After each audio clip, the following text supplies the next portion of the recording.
I know more people are hopping in. Good morning. Happy Friday. Good to get a little bit of sunshine, that freak little rain we had yesterday afternoon. I know. So it feels good to kind of feel the warmth of the sun. And guess what? Lindsay's feeling it too. So I have here my special guest. On Friday, we have none other than the Lindsey Iskierka from the David Green team with us. And you guys, it's going to be an amazing call. Welcome, Lindsey. We're so happy to have you on here. We appreciate it. So if anyone here on the call is unfamiliar with you and your amazing track record that you've had with real estate so far, introduce yourself a little bit. Yeah, thanks for having me, Hallie. So Hallie and I know each other for a while now, even pre-KW days, but my name's Lindsay, and I have the pleasure of being the lead agent for the Southern California expansion team of the David Green team. If you don't know, haven't heard of David Green, if you have heard of Bigger Pockets, a real estate investing kind of conglomerate, if you would, they have a really successful podcast, and David Green is one of the talents, influencers, if you would, on there. He's written a lot of books. Uh, has just a fantastic platform and a great following, but he's also a really great real estate agent. So I have the pleasure of being his partner for the Southern California real estate team. So I've been a licensed agent since 2015, investing in real estate since about 2016. And we've been partnered together since 2021. I joined KW and my business absolutely just took off with the systems and the processes and opportunities that were given to me. And we've had the blessing, honestly, for 2022 and 2023 to be like one of the top three groups for the LA coastal region, which has been exciting. So lots of really cool stuff. And it's just a little bit about me, but we serve a lot of people who have an investor mindset when it comes to purchasing real estate, even their primary house. We teach them how to house hack, which is renting out the spaces you're not using and short-term rentals and things. So along with, of course, primary buyers and sellers. That's my dog. Sorry, it's early morning. If you see him, that is Chucky. We Yeah, love dogs on here. Don't ever apologize for a dog cameo. there you go. He's at least pretty. Yeah, that's awesome. So, Lindsay, how did you end up kind of finding that niche working with investors, people that are looking to grow their personal wealth in real estate? Like, how did that come about with your business? So that's how I got into real estate to begin with. I think something that people may not know, knowing me now, is that 10 years ago, real estate was not on my radar whatsoever. My parents still live in their house that they bought when I was 7. And they had a terrible experience with their realtor, who's still in process today or production today. And it was never even in my on my radar at all, real estate being a career. My now husband had an interest in real estate investing. He's former law enforcement, and we were able to retire him from real estate or from law enforcement thanks to real estate. So it opened my eyes to ways to create wealth. I liked real estate as a tangible asset that you have control over versus many other asset classes. So I dove in, I became obsessed with learning as much as I possibly can, so that when I got my license, frankly, to pay off about $40,000 of debt that we accumulated from those courses that teach you how to invest in real estate. Well, I got a crash course on how to pay off debt real quick. So we utilize like Dave Ramsey's a snowball effect, debt snowball. I got my license to get commission checks to pay off that debt. And so within a year, I was able to pay off all the debt, save to buy our triplex. And yeah, that was my first introduction to real estate. So my back was against the wall when I first got started. I had no other option. I had left my previous job. I had to make it work, and that was the advantage that I got at that time. So that was my introduction into real estate. Yeah, and you lived that story. I know by buying your triplex that you Mhm. guys lived that experience of what it's like to house hack or to talk about, alternative ways of creating passive income through your primary residence. How Mhm. are you attracting and those clients right now and talking to them and bringing them into your world? Being exposing them on how to tackle this affordability crisis. Hmm. I mean, I think people see their mortgage payments on what they're going to pay on a median price home right now, like, oh, they're kind of like, oh. So depending upon their circumstance, depending upon if they do have a family, I say I started this as a young couple, but we did bring our daughter home into our house hack, and then we moved out and we were getting our second one. but I would have house hacked longer had I known the power of it. So if someone's looking for a way to become a homeowner, but also is frankly terrified of looking at that mortgage payment that they have right now at the 7% interest rates, like, well, a temporary sacrifice is going to set you apart if you're willing to compromise a bit of comfort right now in order to achieve this. Here's how we can still make this doable for you. And then guess what? You got the Southern California appreciation rate at your back. We can't guarantee that, but your tenants are helping you pay down your mortgage and it makes it more affordable. It's not forever, right? But this is a temporary, I guess, compromise on comfort in order to get there. So it's a mindset shift and seeing how they can tackle this affordability crisis. So Bigger Pockets is a good lead source for us, of course. Tapping my own database. People have been following me for a while now, right? So my database, sphere of influence, they've been watching my journey as an investor. So if they're curious, they tend to reach out and they know my affiliation now with David. So that provides me more credibility and that opens up the conversation. Yeah. I also do have to give you kudos because I didn't hear you mention what I see as one of your biggest strengths is your social media presence and the story that you're telling on there. If you guys don't follow Lindsey Iskierka on Instagram, Facebook, I know primarily Instagram is your main platform, but maybe Kim, you can drop maybe her handle in the chat or something for her Instagram. But please do go on there because Lindsey, one of the things that you do that I think just sets you apart from other realtors is you have very real conversations in your stories. Yeah. So like, where did that come from? What is your mindset when you're creating those? Give us a little bit of insight into that. I think people are looking for value. People are looking to be given value and something interesting. And I think that you develop trust and credibility when you're more relatable.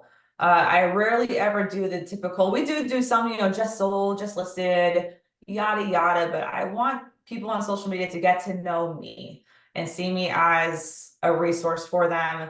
See them as someone that isn't like having commission breath and speak, look how great I am. Like, it's more like, hey, get to know me. Here's real struggles that we're having in the market. Here's something I'm enduring on my rental property. Here's a way that we just helped a client overcome this, obstacle or this hill in their transaction. And just having those conversations, it drips on people that you are in the business without. I think some people are afraid of spamming people. They're afraid to put stuff out there thinking like people aren't interested in real estate. I don't want to bug them. I don't want to spam them. No, you're not. And there's a way to do it where they see you as like, oh, wow, so-and-so is actually really good at this. And frankly, I still don't know how to put a reel together. True story. I have no idea how to create a reel. I try and I'm like, what is this? Like, I don't know. And this has worked for me for the past like 7 years now. And I'm just like, I've gotten a really good business from social media. People reach out after following me or listening to my stories or whatnot. And it's almost like the get to know you phase and the small talk is bypassed because they've been watching me and getting to know me and who I am as a person and a realtor for a while. So the conversion is simpler. And I think they appreciate that I'm not just like doing dances in front of a house and expecting to get business from there, right? Yeah. It's not about me. And I think it's another thing too, is one of my first mentors in the business told me, you make the client the star. You're not the star, right? It's not, I negotiated a great deal. I did this. I sold this many houses. There's a point for that. And that is important because people have to know how good you are, but they don't really, they care about what you're going to do for them. So when the client is a star, the client is highlighted, their success is highlighted. People are like, oh, I want that, so it creates that emotional reaction to their stories. And frankly, those conversations in a very non, in your face type of content makes them watch your stuff for longer because they're not like kind of bombarded or overstimulated by your stories. So that's what's been working for me. And I don't really feel like I want to change it. Like, I don't know how to do reels. I don't know. I'm gonna stick to what's been working. Well, I think you're doing a really good job in a time where realtors' value is attacked more than ever right now in our industries. We're seeing changes. You're showing the conversations and the value around we have that honeymoon period when you meet your client and you talk about it and you're finding a home. And lots of times the social perception is then all of a sudden I just bought a house, right? And then Yeah. when people go through it themselves and they're going through the trials and tribulations of a transaction, they don't see that side lots of times and they think, is it me? This isn't natural. Maybe this house isn't worth it. But you share, everything that you're doing along this step of the way, which shows your value. And it's not just looking up a home on the MLS and then getting them to show up for a showing and writing a contract and it's closed. You're showing the inspections and you're showing the conversations you're having around your clients. Mhm. Yeah, I think it's a huge component that people miss. And if you don't have stories of your own to share, borrow those from people in your office. I had a mastermind with some top producers and this is what they were enduring today, or I'm preparing to do this for a client, showing all the stuff that we do in the back end. So don't be discouraged if you don't have things that you're working through. Utilize your network, utilize the agents around you and people you're talking to, and just share value with people. Yeah, you nailed it. The realtors are attacked more than ever. Like anyone that knows me well knows I will watch some HGTV, but I hate I hate house hunters. I hate selling sunset. I hate anything that glamorizes our industry and making it look so easy, because then it really makes people feel like we are overpaid, when anyone's actually in the business right now and trying to survive knows that is so not the case right now, right? So we really just have to show people, hey, yeah, there are a lot of subpar realtors out there. Make sure you're finding one who takes this very seriously. We're not glorified door openers and email pushers and offer writers, or David Green likes the term order takers, right? You're not just letting the client run the show and just say, hi, see attached offer, please confirm receipt. No, you're going to pick up the phone. You're going to put a deal together. I'm opening escrow this morning on a very difficult deal that was I had to put together for a listing. We had to work it through, and I got the buyers to waive their inspection contingency. And the house has been on the market for 80 days. There's things that provide value that we have to do, and you got to tell people why it's important who they choose, especially in a skills-based market like this is.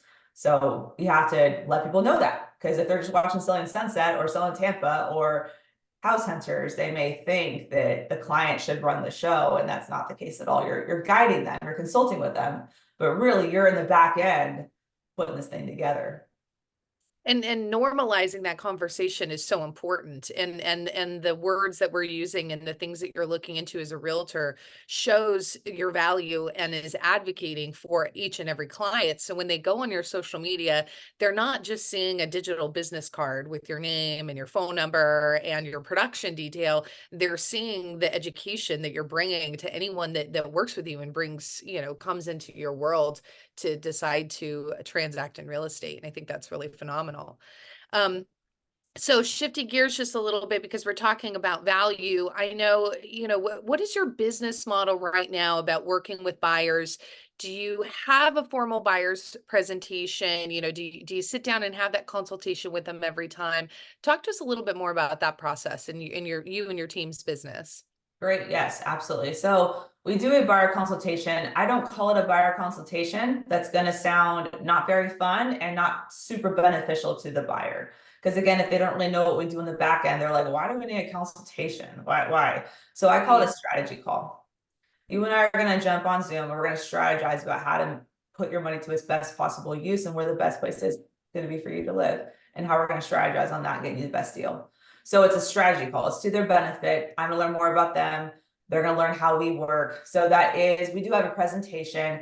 I use it as like more of a visual guide to help keep me on track, because I'll find, especially if you guys are aware of the disc profile, we love it on the David Green team to know how your personality is and how you interact with people. If you're a high I, meaning you're very interpersonal, you can just talk to the client for the entire consultation period and you got nothing done. You built rapport, yes, but now you got to schedule another call to actually go through the buying process. So the way we get clients to agree to a strategy call is we ask, has anyone gone over the buying process with you? Are you aware of how buyer friendly California is?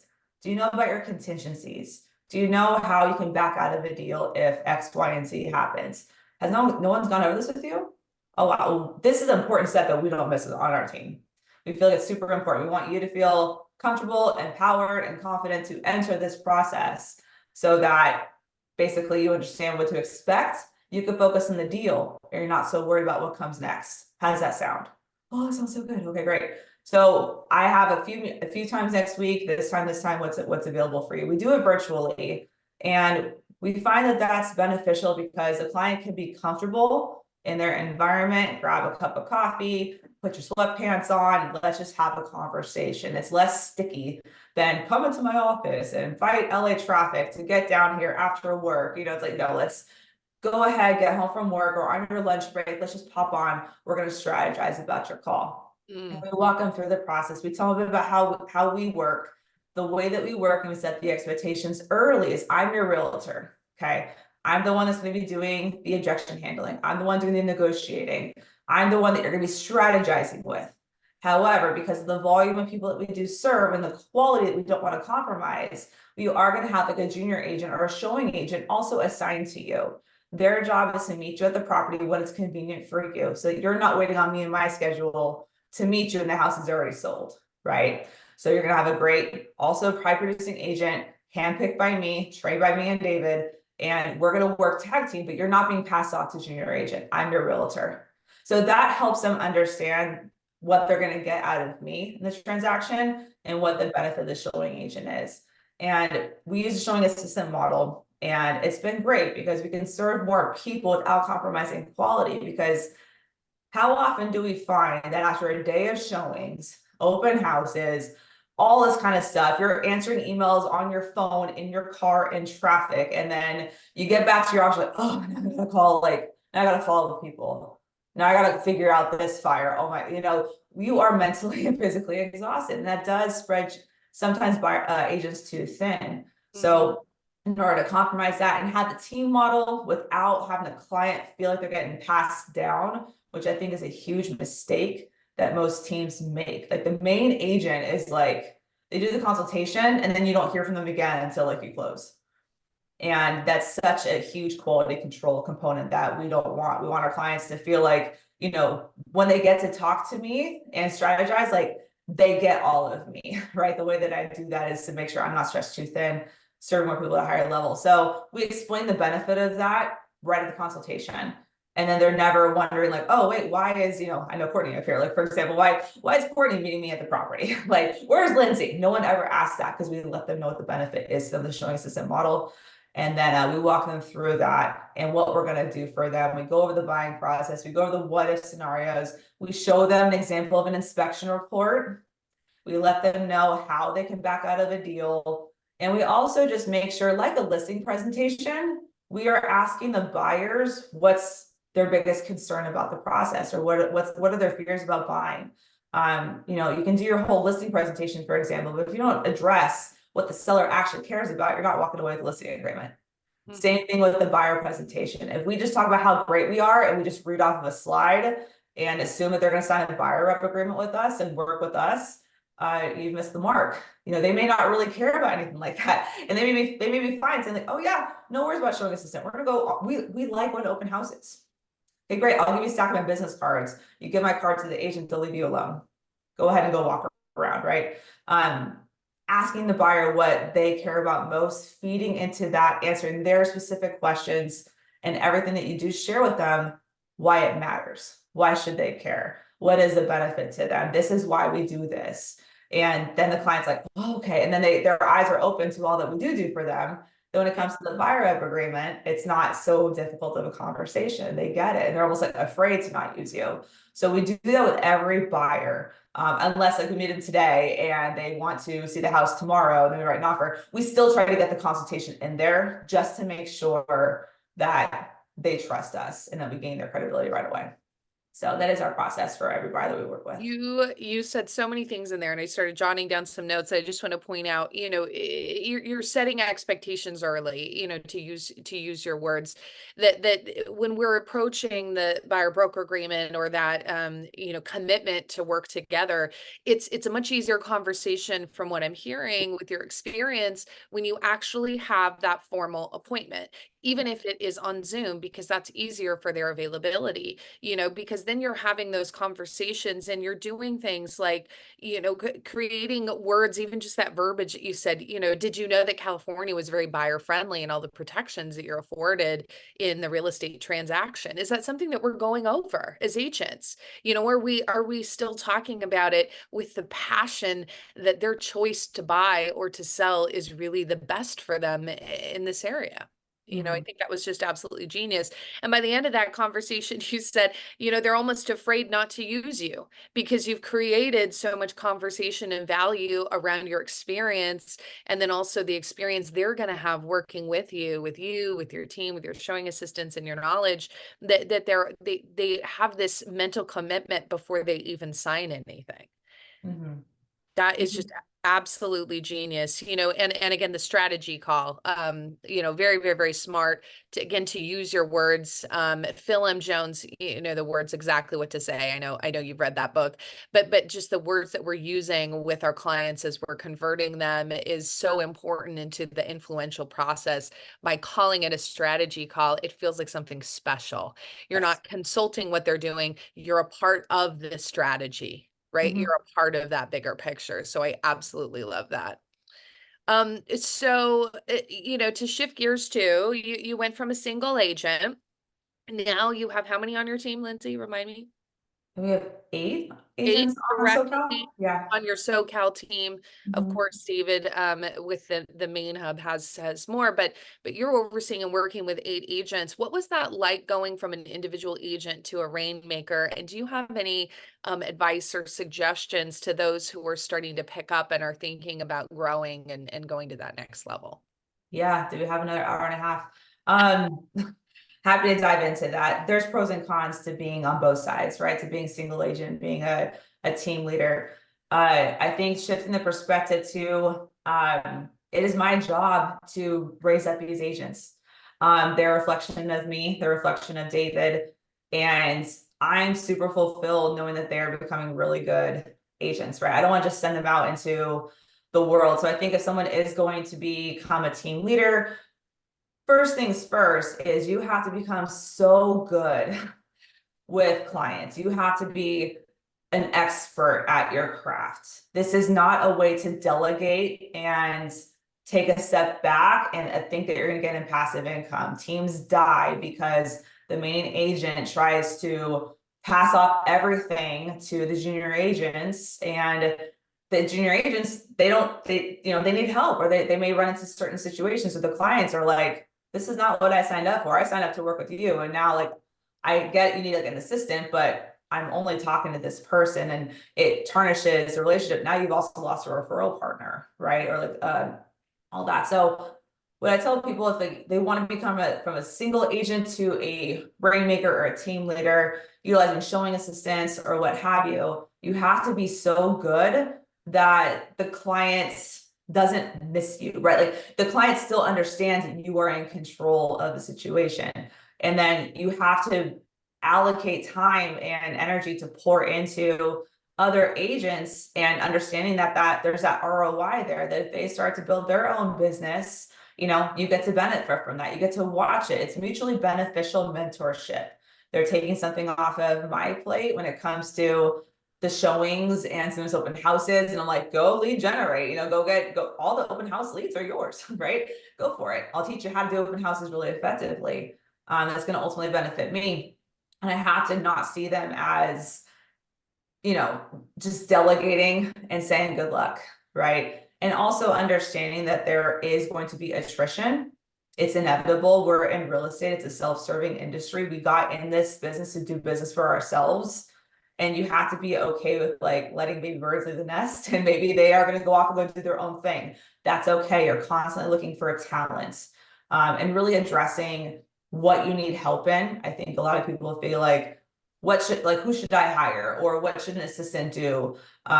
Sometimes it's a virtual assistant, they'll be just fine. Sometimes it's a buyer's agent, sometimes it's a showing assistant. So analyze your business, analyze what you are best at, and what takes up a lot of your time but can be delegated to somebody else who's not going to do it probably as good as you, but good enough so that you can do what you do well better. and actually make the client feel more taken care of, because you're not stretched too thin. So if you're feeling like you're stretched too thin, I could be working with so many more clients right now, but I can't be in so many places at one time. Or, so I think I had one agent say, like, yeah, I'd like to have a showing since it's have a night off. I'm like, oh, let me tell you something. I don't have nights off. Okay. I'm working more effectively. I'm doing the work that, if I could say this, the rainmaker or team leader is typically doing more of the work that single agents are trying to avoid. We're the ones doing more lead generation. We're the ones doing more, get on the phone, negotiate with that difficult agent, right? Give the bad news to your clients, guide them through a situation, work on this hiccup or this obstacle. Mostly comes around lead generating, prospecting, and lead follow-up. That's what a rainmaker or team leader's job is to do. So if you're going to become a team leader, realizing that's your main job.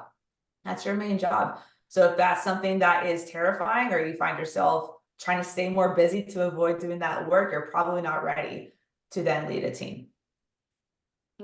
That's, really that anyone you're in business with is supposed to radiate your value proposition, right? Yes. It should Yes. be an addition, not something that's subtracting something from your life. Mhm. You hit the nail on the head. A showing assistant or partnering with someone is allowing you to focus on your top 20% money making activities and use your energy for that. That's going to ultimately bring more business for you and the team. It's super smart. It's really, Yeah. really smart. I know that was a little bit different. So I know we have a couple minutes left. I know you're a constant student of real estate and consuming things that are really about self-improvement and inflection. So what are some of the things that you would suggest right now to anyone here on the call to read, to listen to, that you're finding a lot of value in right now?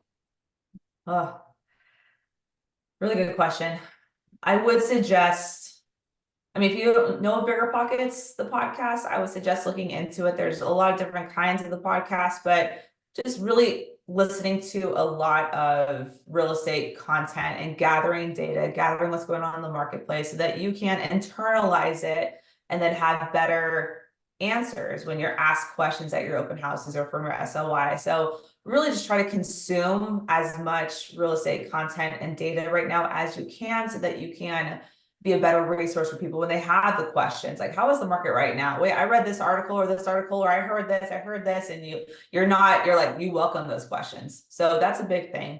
I think also just everyone needs to have the mindset right now that this market's hard, right? Everyone that you're seeing that has like the top producer banner, or this and that, they're still struggling. Numbers are down, expenses are not down, right? So it's like there is that squeeze, but I am grateful for that squeeze because it's forcing me to avoid complacency. It's forcing me to not just say, well, I'm good enough. I'm selling all these houses, I'm doing this, my agents are doing good. It's making me be like, all right, I need to buckle up. I need to get better. I have to be better at having those conversations I've never had to have before in my business.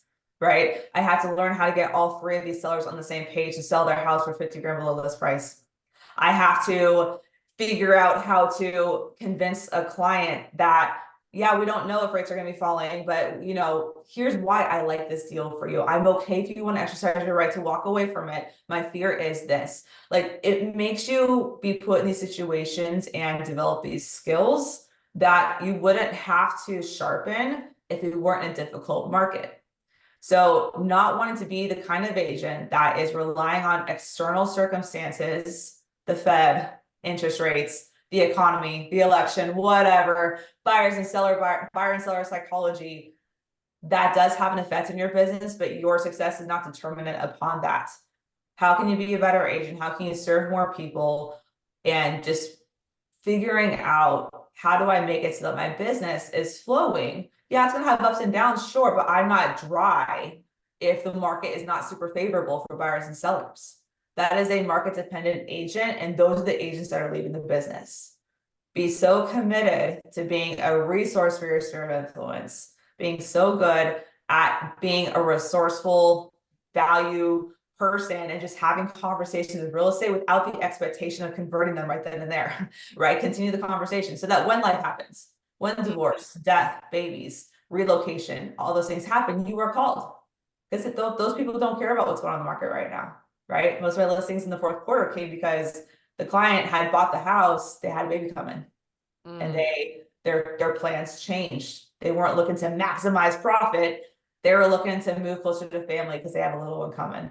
That changes the mindset. So you have to be that realtor that they call no matter what the market's doing. So adopt that responsibility and don't blame where you are on external circumstances. That gives up control in your business. And that's the advice I would give people right now. Yeah, there such a thing as a perfect market? I mean, it's that as realtors, we have to, exactly what Lindsay said, adapt to the situation, because there's never going to be a time where we kick back and go, yeah, it's perfect. Sellers are getting all the money that they earn. Buyers can get their offers accepted because there's not multiple offers. We're getting all favorable terms. It's statistically improbable. I mean, we may not, obviously never see it in our lifetime. So we have to adapt and shift and be prepared for those difficult conversations, just like what Lindsay said, and arm ourselves with the tools and resources. I know you mentioned Bigger Pockets. Obviously, the brand itself, again, just another plug for the podcast and the social media. There is also a book series, and it's not just about working with investors. There's also a lot more real estate related content that's in there. I've listened to many of the Bigger Pockets podcasts over and over again. Amazing value, amazing speakers. Lindsay's been featured on multiple of them. Really, really, really good. So Lindsay, thank you so much for joining me this morning. 30 minutes goes by so fast when I talk with you. When I get to talking, it goes really quickly. So sorry. Put two eyes on a Zoom and that's what's going to happen. But thank you guys so much for joining me again. There's lots of things to take away from this. A couple of key points I just want to point out, be that person and value of choice for your consumers and your clients and make it very public, encourage to share that story on social media. Think about your relationships more as strategic partnerships, use terms, like strategic call and let's strategize together to set expectations. That's something that's really going to be a lot of value implementing in your business tomorrow. So go out, take all these things that you guys learned today, make it a very, very productive weekend. We're on the cusp of seeing this big burst here in our area, and make sure you guys are ready to ride that wave by doing the lead generation activities you need to do before this spring and summer, because we've got a feeling it's going to happen. Great. Definitely. Don't wait till then to start talking to people. Talk to people now so that you're not behind when there is a surge coming through. Oh, great. Thank you, Susie. I just want to plug last little bit. Lindsay and David are doing an agent accelerator course. I know Susie's in it. Yes, I love that. I do have to do a little plug. They're very generously created this amazing course for agents to be able to participate in. That you can go and learn tips and tricks from what they're using with their clients right now, as well as get some individual coaching sessions from Lindsay and David and a lot more value. If you're interested in learning more, please feel free to reach out to myself or Kim or Lindsay directly, and we'd love to get you connected with that session, because I'm sure there's going to be another one coming up, or it's not too late to get involved with this one, right, Lindsay? Yeah, absolutely. I love that. Okay, guys, have a good, happy, productive Friday. Let's make it a good one and a good week. Thank you again, Lindsay. Have a good day. Bye. We love you, Lindsay. Have a great weekend. You guys are amazing. Thank you. Thanks, my friend. Awesome. Thanks, guys. Thank you, Lindsay. You're a star, superstar. We love you. All right, back at you, Cynthia. Thank you. Oh, awesome. Have a good day, guys.